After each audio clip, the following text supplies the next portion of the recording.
Merci de choisir Nieta TV pour vous informer. Mesdames, Messieurs, bonsoir et bienvenue aux informations sur Nieta TV.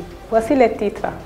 Le chef de l'État, son Excellence le colonel Assimi Goïta, a reçu 12 novembre 2021 les autorités traditionnelles, coutumières et religieuses du Mali. La session ordinaire de la chambre criminelle du tribunal militaire de Bamako a ouvert ses portes. 3 accusés militaires à la barre. Les Soudanais se préparent pour une nouvelle marche du million contre le coup d'État.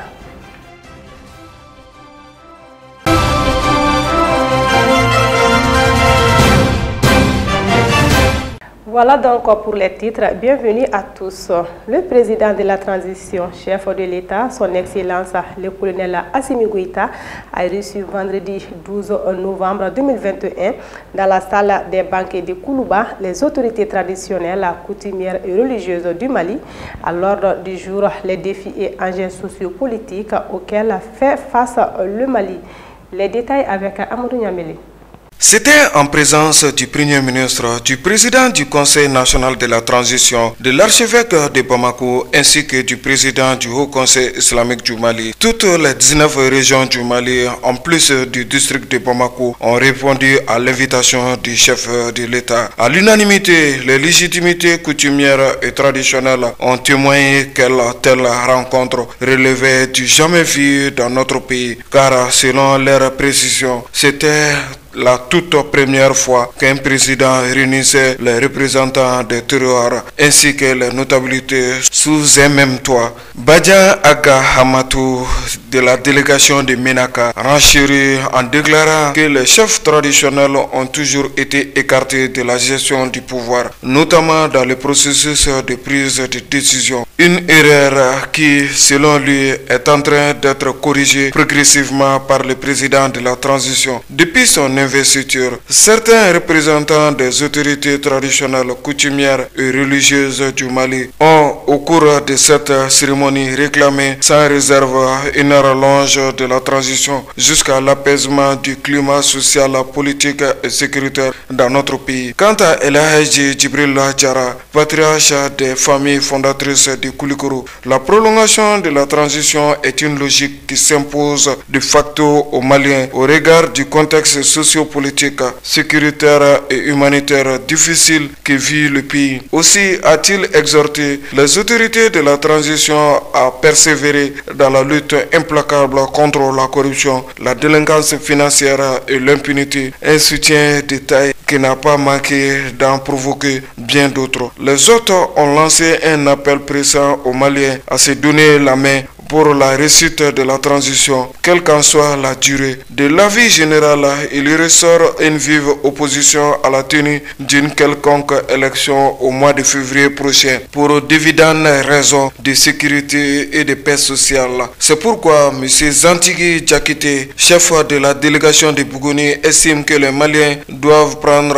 le temps de balayer d'abord la maison commune avant de se songer à des élections. Pour sa part, Oumar Ouattara, chef de la délégation de Koutiala, salue les différentes initiatives du président Goïta depuis sa venue aux affaires. Satisfait de ces bons témoignages, le chef de l'État a salué la présence massive des légitimités traditionnelles, coutumières et religieuses aux côtés des autorités de la transition. Votre engagement au quotidien est une chance énorme pour l'équilibre social qui est un facteur déterminant au sein de toute collectivité, a déclaré le président de la transition, son Excellence, le colonel Assimi Goïta, avant d'inviter ses visiteurs de marque à poursuivre leur dynamique de soutien à l'État en général et à la transition en particulier. Le président Assimi Goïta a réconforté les chefs de village en s'engageant à drapeau que chacun fera flotter à un endroit visible de sa maison, de préférence à la porte d'entrée et au milieu de la cour. Une information aussitôt accueillie par un tonnerre d'applaudissements, signe tangible de satisfaction de la part des concernés dont le leadership de certains a déjà permis de mobiliser les populations dans le sens des contributions volontaires à l'effort de guerre. Le ministre de l'Enseignement supérieur et de la Recherche scientifique, professeur Amadou Keïta, a présidé la cérémonie de signature d'une convention entre l'Université d'agriculture, des sciences et de médecine vétérinaire King Michael de Timozora de la Roumanie et l'IPR IFRA de Katibougou et l'Université de Ségou. Une convention qui permettra de faciliter la mobilité des étudiants et des professeurs des universités maliennes et celle de la Roumanie. Soumouya-Tara. La coopération dans les domaines universitaires entre le Mali et la Roumanie est au beau fixe. La signature de cette convention entre nos deux pays est une parfaite illustration. Une coopération qui s'inscrit dans le cadre du programme Erasmus+, un programme d'échange d'étudiants et d'enseignants entre les universités, les grandes écoles européennes et des établissements d'enseignement à travers le monde entier. Ce programme fait partie de l'espace européen de l'enseignement supérieur. C'est un sous-ensemble du programme éducation et formation tout au long de la vie. Il permettra ainsi aux étudiants et enseignants maliens de bénéficier des bourses pour des séjours d'enseignement et des stages en Roumanie et vice-versa. C'est l'IPR FRA de Katibougou et l'Université de Ségou qui sont visés dans ce cadre de partenariat. Le Mali sera le 30e pays partenaire de la Roumanie dans ce programme, selon un responsable du programme. L'occasion était bonne pour les recteurs de l'Université des sciences agricoles et de médecine vétérinaire. Au total, 32 milliards sont mobilisés par l'Union européenne pour la formation et plus de la moitié sera investie en Afrique à travers des coopérations de ces genres. En a fait croire les représentants de l'Université de la Roumanie dépêchés pour la circonstance. Une coopération appréciée à plus d'un titre. Selon le directeur de l'UPR FRA, Dr Lassine Soumano, cette coopération permettra de mettre à la disposition du Mali des ressources humaines qualifiées dans le domaine de l'agriculture, surtout lorsque l'on connaît le rôle et la place de ces secteurs dans l'économie malienne. Elle permettra également de résoudre les déficits de professeurs. Nous avions des projets porteurs, mais par faute d'enseignants qualifiés dans ces domaines, nous n'arrivons pas à les mettre en œuvre. Cette coopération permettra de faire face à cet obstacle, dira Lamine Soumano. Pour le cycle master, il comprend 31 programmes dans 10 domaines. À noter que l'Université d'agriculture, des sciences et de médecine vétérinaire comprend 6 facultés, une bibliothèque académique, des dortoirs, une cantine, des terrains de sport, une station de recherche agricole expérimentale. Il compte 6200 étudiants, dont 425 étrangers répartis entre les cycles. Les travaux de la première session ordinaire 2021 de la chambre criminelle du tribunal militaire de Bamako se sont ouverts le mercredi 10 novembre 2021. C'était dans la salle d'audience de la dite juridiction 6 à Dar Salama. 3 affaires étaient inscrites au rôle concernant un soldat de 2e classe, un sergent-chef et un adjudant. Ils sont accusés de crimes de viol, meurtre et assassinat. L'ouverture de cette session rentre dans le cadre de la lutte contre l'impunité et la préservation des droits de l'homme au Mali. Amadou Niamele.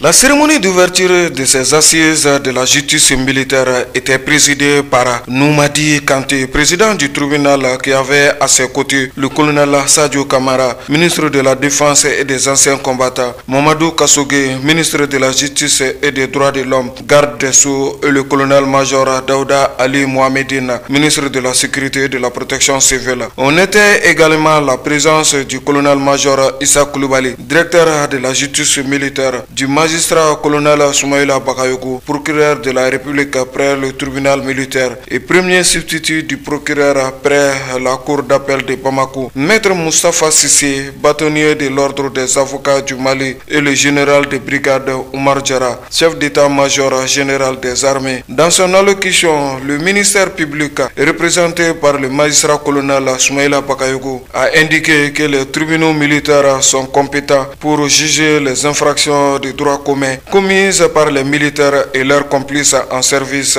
dans les casernes, quartiers, dépôts, navires et aéronefs ou autres établissements militaires. Notre pays a besoin d'une justice militaire forte, équitable, crédible, sûre et respectueuse des règles du conflit armé et des principes des droits humains définis dans la Convention de Genève et dans le statut de Rome pour accompagner les forces armées maliennes dans la lutte implacable contre le djihadisme, l'extrémisme violent, la criminalité transnationale organisée et le trafic de tout genre. L'efficacité de la justice militaire est affectée par la précarité des moyens dont elle dispose, ce qui conduit inévitablement à une justice lourde et lente, a signalé le magistrat colonel Soumaïla Bakayogo, premier substitut du procureur de la République. Il a rappelé que les militaires en mission sont très souvent accusés à tort ou à raison pour des cas de violation grave des droits de l'homme, comme c'est le cas de Massabougou et Djabali dans le cercle de Nyono en 4e région et Doura dans le cercle de Tenenkou en 5e région. La chambre criminelle du tribunal militaire est formelle. Aucun crime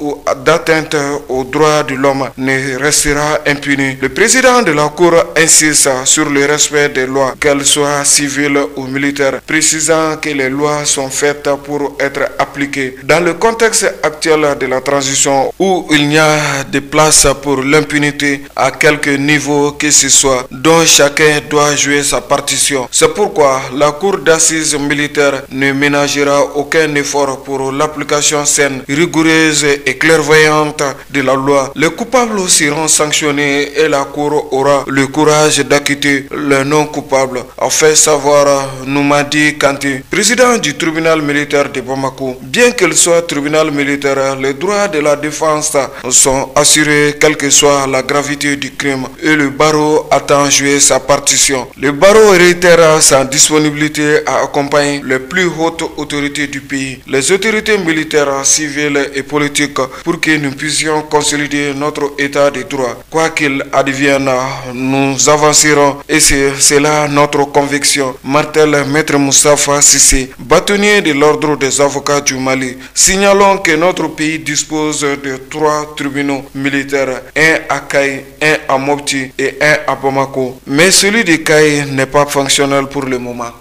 Les unités de l'Office central des stupéfiants OCS ont procédé à des importantes saisies de drogue le vendredi 5 novembre 2021 et celle concernant la cocaïne 33,92 kg est considérée par l'ONUDC comme la plus importante saisie réalisée par une cellule aéroportière. Des saisies, il y en a presque tout le temps au Mali et entre l'OCS, les douanes, la police et la gendarmerie. Des quantités de plus importantes sont toujours brandées comme des trophées de guerre suite à des opérations de saisie. Mais silence radio sur les condamnations, la destination effective des drogues saisies et surtout le manque de vigilance qui révèle des partenaires comme les douaniers français, parce que des quantités importantes partent aussi de l'aéroport de Bamako vers l'aéroport. Suivons les détails. La première saisie opérée par les unités de l'Office central des stupéfiants OCS le vendredi 5 novembre 2021 concerne une quantité importante de cocaïne 33,92 kg qu'un passager de double nationalité malienne et guinéenne tentait de faire passer en France. À l'aéroport président Modibo Keïta de Bamako Sénou, il cherchait à embarquer dans un avion à destination de Paris avec la drogue dissimulée dans des sacs à main. Lorsqu'il a été appréhendé par la cellule aéroportière antitrafic de l'OCS qui le surveille et a attendu qu'il termine ses formalités d'enregistrement pour le prendre en flagrant délit. C'est un beau coup de filet, un record de saisie de cocaïne par une cellule aéroportière que le Mali vient de battre. Selon l'ONUDC, la valeur de la cocaïne ainsi saisie est estimée à plus d'1 milliard de nos francs. La deuxième opération de saisie s'est effectuée le même jour à Irimadjo. Il s'agit de 400 kg de résine de cannabis conditionnée en briquettes, emballée dans des sachets plastiques. Sa valeur est estimée à plus de 160 millions de francs CFA. Pour les deux opérations, 4 personnes ont été interpellées. Plus de 20 kg de cocaïne passent par l'aéroport de Bamako pour arriver en France. Cependant, rien que les propos du directeur de l'OCS lors de la présentation de ces saisies, lorsqu'il révèle que quelques jours auparavant, plus de 20 kg de cocaïne passés par l'aéroport de Bamako ont été interceptés par les douanes françaises qui ont ensuite alerté l'OCS. Et c'est ce qui a accru la vigilance pour faciliter l'interpellation de celui qui transportait les 33,9 kg. Alors, comment avec le dispositif impressionnant mis en place au dit aéroport de Bamako, un voyageur a-t-il pu passer facilement avec autant de cocaïne pour transporter cette drogue jusqu'en France, où les douaniers ont fait preuve de plus de vigilance pour intercepter les substances prohibées. Une enquête sérieuse doit être ouverte pour situer les responsabilités parce que les complices ne sont pas à exclure pour pouvoir franchir tous ces niveaux de contrôle des passagers et de leurs bagages. Par ailleurs, des semaines auparavant, les mêmes douaniers françaises avaient intercepté de la drogue transportée par les frais à partir de Bamako, encore de la cocaïne, et les renseignements fournis à la partie malienne par les Français avaient permis d'alpaguer un ressortissant nigérien qui tentait d'envoyer par une entreprise de frais de la drogue soigneusement dissimulée dans 2 pièces de moteur. Encore, la drogue passée entre les mains des filets à Bamako pour atterrir en France. Manque de transparence dans le traitement des drogues saisies. L'on me dira que c'est normal que les douaniers français alertent les services maliens dans le cadre de la collaboration transfrontalière entre services de lutte contre la drogue. Mais après, avec ces quantités qui leur parviennent, que peuvent bien penser les douaniers français du Mali et de son dispositif de lutte contre la drogue?